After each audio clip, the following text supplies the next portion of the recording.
Vous rêvez de découvrir les secrets cachés sous la terre de la Côte d'Ivoire? Vous vous demandez où se trouve tout l'or de ce pays exceptionnel? Alors, vous êtes au bon endroit. Aujourd'hui, on plonge dans le monde des gisements aurifères ivoiriens et on explore les lieux où l'or ne se contente pas d'être un rêve lointain, mais une réalité. La Côte d'Ivoire, mes amis, est bien plus qu'un simple joyau de l'Afrique.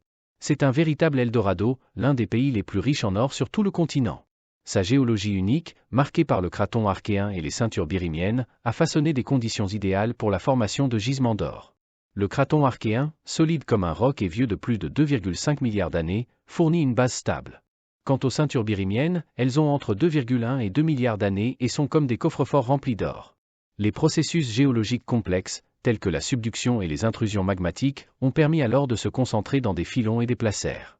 Ces phénomènes ont donné naissance à des sites emblématiques comme Séguéla, Korogo et Boaké, sans oublier les districts de Birimian et de Baoulé qui regorgent d'or. L'exploitation de ces ressources est essentielle pour l'économie locale, mais elle soulève aussi des défis pour un développement durable.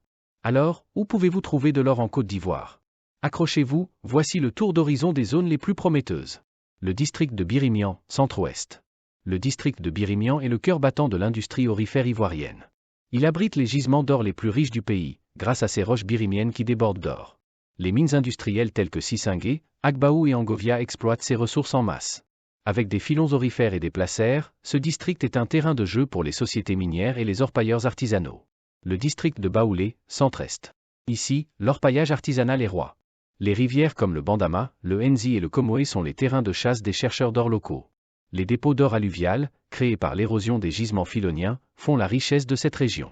Pour beaucoup, l'orpaillage est une source de revenus cruciale. Mais la Côte d'Ivoire ne se limite pas à ces deux districts. D'autres régions recèlent également des trésors. Le district de Boundiali-Korogo, nord, des gisements filoniens et des activités d'orpaillage y sont en pleine expansion. Les explorations révèlent des potentialités prometteuses pour l'avenir.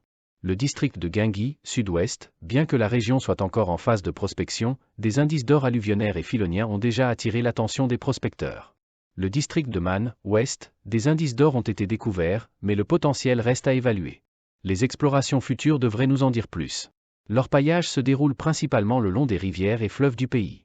Ces cours d'eau, en charriant les sédiments issus de l'érosion des gisements d'or, offrent des zones idéales pour la recherche du précieux métal. Le Bandama, le plus long fleuve du pays, riche en indices d'or alluviaux, surtout en amont de Tiebissou et à Bondoukou. Le Nzi, connu pour ses placers d'or, avec des centres importants comme Dimbokro et Boaké.